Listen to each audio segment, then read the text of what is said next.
Welcome, everybody. Super exciting day for us to introduce Jalen and Maxwell. Really, it's a culmination of a lot of work by our scouting staff and by our front office to identify the top talent in the draft. We went into the draft with the 17th and 47th pick and came out of it with two players that we had, ranked high in our first round. As we continue just to add to the core of young players that we have here in the Lakers building, just couldn't be more proud to introduce these two gentlemen, to welcome their families, their coaches, their agents into our building as well, and let you, more importantly than anything, get to know them as the newest Laker faces. So we'll introduce Jalen and Maxwell to you guys today and be open for any questions.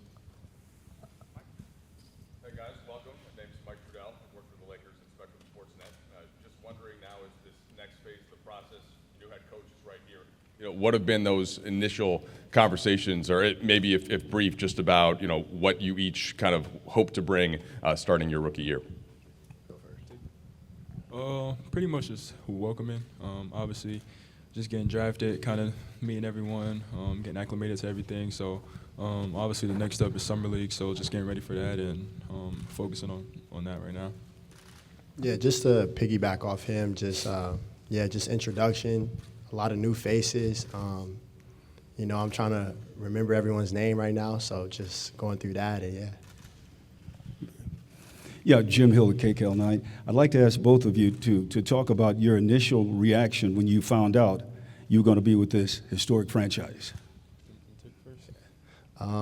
So just being there that night, just remember just the Lakers and my name was just really surreal. My pops is from Inglewood, California, and I just have so many family that's from Las Vegas that's Lakers fans. So and the history, Kobe, just so much about the Lakers, just surreal. And it's a blessing just to be on this team. So for me, like my demeanor, I'm pretty laid back and chill. So going to draft day, I was like a roller coaster. Like obviously you don't know where you're going and everything, but I remember sitting at the table and then obviously getting the call. The first thing I thought of was Kobe, because growing up I was a big Kobe fan. So I was just like, this can't be real right now. Like I didn't really have no emotions. I feel like I couldn't cry, I couldn't really talk, I didn't really hear nothing. I was just like, dang, I'm really about to be a Laker. So it was just kind of like a surreal feeling, and I was just really, really thankful. I'll just add a little bit to that too. Drafting high character kids that the Lakers mean so much to is part of what we do. And Coach and I got on the phone with Max, and I just think he was so caught up in the emotion he really didn't have words. I think Coach and I were like, wow, man, this is a deep moment for him. And again, just players that care that much about playing for this franchise is big to us. And sitting upstairs with Jalen and Darvin and Jesse, and just hearing him talk about his journey and how when he was a young boy, he identified the Mamba mentality just as one of the pillars in his life in terms of how he wanted to carry himself and how he wanted to approach the game. And it's easy to throw that out in a draft interview, but you could tell with him it was incredibly genuine. And just the way he carries himself, the way he approaches the game, that was meaningful to us. Hey guys, Dan Wyke with the LA Times. I'm curious, what was the feedback that you guys got in the process in terms of meeting with this organization, and what traits do you think that they liked best in you that you hope to show them starting in Summer League? You can go first. I think Rob pretty much said it. I think whenever I met with them, I think just my personality, the way I was genuine, just the way I acted, I think that caught attraction. And then obviously, they watch film, they see you playing, things like that. So I think just my character and the way I work, a guy who's going to bring it every day, high character kid. I want to learn. I'm a sponge. So I think really just my work ethic and my habits. For me, I'll just say I feel like just my size and just how I just do the little things, and just how I can shoot the ball. I feel like, just how I shoot the ball and just my work ethic as well, just always being in the gym, in and out. you know, at Pepperdine, it was a little tough to get in the gym, but I always figured it out, and I was always in the gym, and I feel like they noticed that. Word around town, they knew that I was in the gym, hearing it from sources at Pepperdine, and yeah. Hey guys, Alan Slewa, ESPN LA. Just curious how much you guys followed the Lakers last year in that run to the Western Conference Finals, and how excited are you guys to be a part of a team that's competing for a championship? Yeah, I'll go first. Just playing with LeBron James. Literally all my friends, like, that's all they talk about, me being on the team, is LeBron. Like, you're playing with LeBron. Like, it's just, like I said, surreal, playing with just those big-time veterans that can coach me and make me a better player, and just getting so much feedback and just watching what they do everything they do, and just learn from them. Yeah, I mean, Max pretty much said it on the head, but I think being a 20-year-old kid getting drafted to the Lakers, obviously an organization that's had plenty of success over the years, and organization that's on pace to win another championship, I think it's kind of like a dream for a kid. So I think just getting in, learning from everyone here, even like you said, LeBron, one of the best players ever, and the rest of the guys, I think that will only help us and, push us to, be great. Hey guys, Dave McBenman with ESPN. This Lakers organization is all about winning. They came pretty darn close to the finals last year. You guys, for your careers in high school, college, been asked to win a certain way, carrying a huge role. Most likely you don't have that same role next year. So what have you guys learned, each of you, about winning that you can bring to next year's group to try to, have the common goal together? Yeah, I mean, coming in as a rookie, obviously you're starting from the bottom, so you obviously got to find your niche and find, what you need to do to help the team win. So whatever that is, whether that's, being vocal, being an assist guy, playing defense, whatever it is, I think I'm going to go in there with the approach that I want to help the team win and get better every single day. Right, yeah, with me, I'll just say just keeping the main thing, just staying in the gym, and just figuring out my role and what I can do to help the team win another championship. So. Hey, Darvin, good to see you. In lieu of what they were just talking about their approach, what are the things that you're going to be evaluating that will determine your comfort level with giving them minutes, knowing that obviously the roster is still fluid?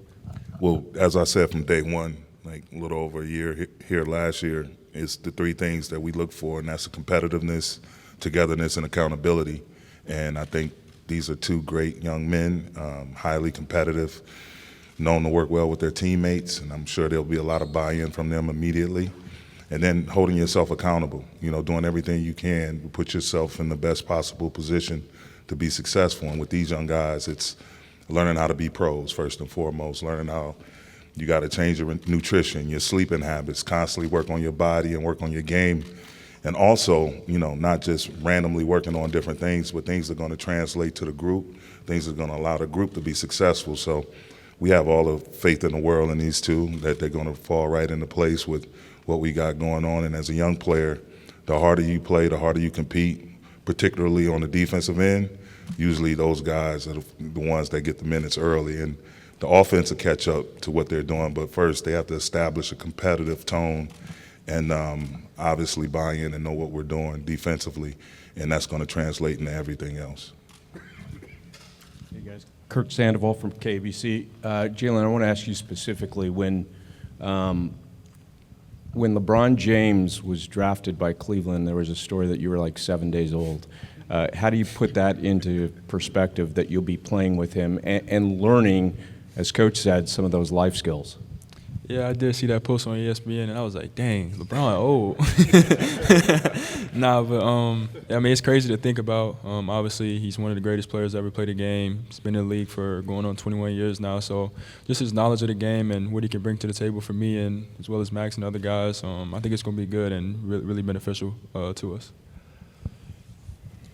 Hey guys, Jovan Buha with The Athletic over here. To follow up on Darvin's point about the defense, the Lakers were the #1 defense after the trade deadline. That was kind of the way they made their playoff run. How do each of you kind of figure into that identity, and how do you guys see yourselves defensively right now? Like Coach said, I think for young guys, just coming in, being competitive, obviously learning, being a sponge, watching a lot of film, asking questions.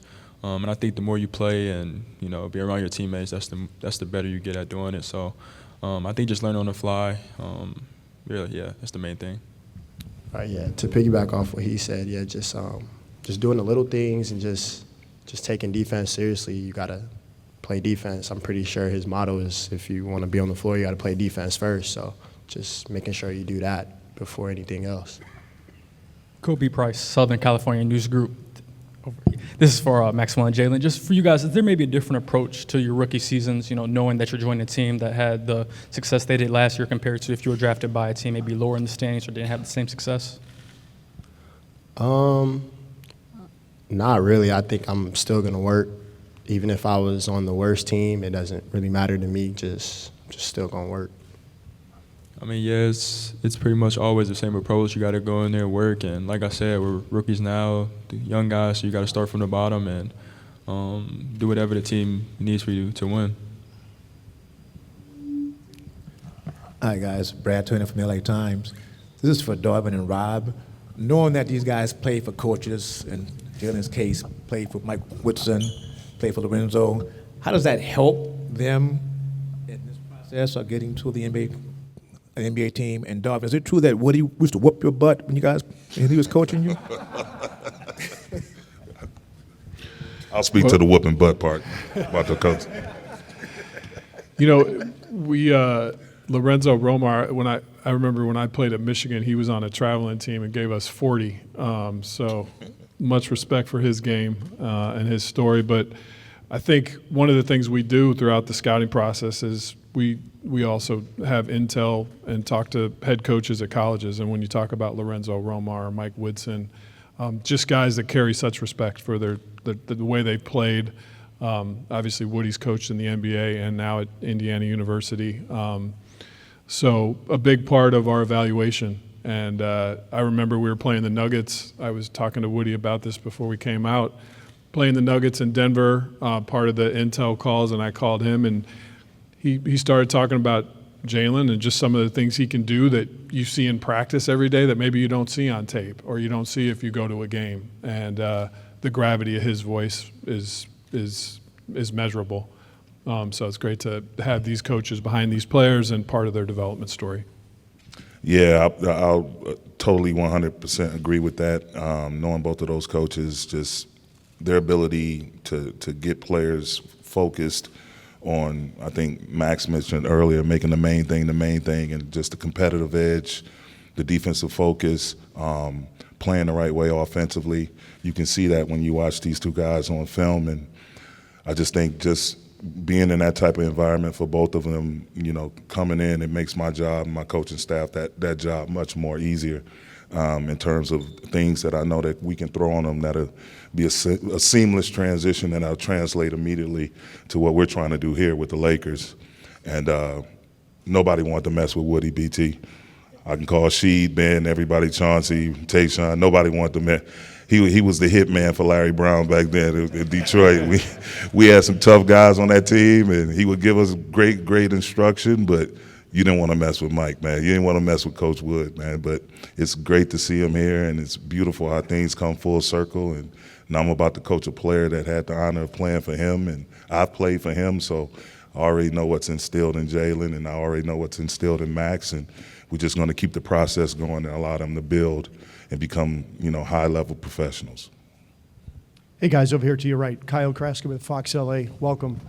You both made it a point to mention Kobe Bryant and how on draft night you thought about him. Could you each share perhaps something as when you were growing up, your relationship you had with Kobe, meaning how he maybe inspired you? Well, first off, my dad put a Laker fathead in my room of Kobe. So like I always seen that, and I just always been around just Laker. He always took me on the weekends just to go in LA about his old stomping grounds and stuff. But just his mentality, just how much he works. I watch his motivation videos in the morning sometimes, just little things like that, just to keep it installed in my head about just how hard he worked. And Yeah, like when I was younger, like watching him, I'm watching him from a lens of just seeing how talented he is on the court. Obviously, he's one of the best players to play the game. So as I gotten older and I started to understand like what he stood for and what like the Mamba mentality was, that's kind of when I really just was like attracted to Kobe as far as his mindset and kind of what he stood for, and those were like habits that I tried to instill into myself. Hey, Rob, over here. The last time we spoke to you, or last time I was here, when we spoke to you, you talked about the importance of continuity. Free agency starts here in a couple days. Is that still what you're valuing as you've assessed this team? And then I guess, how do these guys fit into the vision you have for the young core, as you've talked about? How do they complement and work with maybe some of those players? Yeah, I think, we're at the doorstep of free agency, and we've been pretty clear since our last game with the success of making it to the Western Conference Finals. We want to try our hardest to keep this core of guys together and also improve around the edges and on the margins to not only get back to where we were last year, but hopefully take the next step and get into the NBA Finals. I think, the league is full of young players that can surprise even in the playoffs. The team that beat us, Denver, had a guy they drafted last year that was in their rotation. So I don't want to put a limit on what either of these guys here can do for Coach Ham and the team. I think they're going to start with the foundation of work, and if they earn minutes in our rotation, that's because they put in the work to do it. But I do think guys can be impactful in this league, even young players. All right. I wanted to ask separate questions. One to Jalen. You wanted to ask you, about your game. One thing that really sticks out is your passing. But I wanted to ask you, what are some areas of your game that you feel like people don't get a chance to see enough with? I mean, I know you can play a lot off the bounce too as well. And then for you, Maxwell, wanted to ask you, since the last time we've had 4 players drafted from Pepperdine since Doug Christie was drafted in '92, what does that mean for you to be drafted, and to be here in, with the Lakers too as well, another place, basically in hometown? I know you're from Vegas, but you're at home basically, so just want to ask y'all to that. From my game standpoint, obviously a big guard. I check a lot of boxes, versatile, can score the ball, floor general, get teammates involved, and then defensively, pretty good defender, can guard multiple positions. I think one of the biggest questions going into the draft is probably my three-point shooting. So I think just consistently, showing that I can shoot the ball, and then obviously in the NBA with the spacing and everything, once I'm able to knock that down, everything else will just take care of itself. Yeah, just being a Laker, like I had said earlier, is just surreal. A lot of people don't get drafted from Pepperdine, a mid-major school, so I really just want to put on for the mid-major schools that anyone can do it. It don't matter what level you're at, and as long as you just work, it can happen. Rob, I just want to ask you about the way the landscape of the Western Conference looks now versus the last time we spoke after exit interviews. The team that you guys were eliminated by won the championship. Warriors had a major trade. Grizzlies had a major trade. There's been other movements throughout the conference. When you're sitting in that chair and responsible for decisions for your group, how does moves by opponents, rivals, guys, teams that you're going to be vying for the Western Conference spot, how does that affect your decision-making going into this summer? I think we believe in the proof of concept of this group, and we saw defensively what we were able to do to finish the season out, and I think defense and rebounding wins championships. That's a core of Darvin's system and our identity. We want to lean into that. I think if there's ways that we can improve the roster, of course we're going to do that. I think probably less focus of, hey, what is Team X or Team Y doing, and more focus on how can we optimize us. We say it all the time, but we have one singular goal. It's to add the 18th banner, and that's our focus. So heading into the next couple days, we're going to do all we can to maximize that opportunity.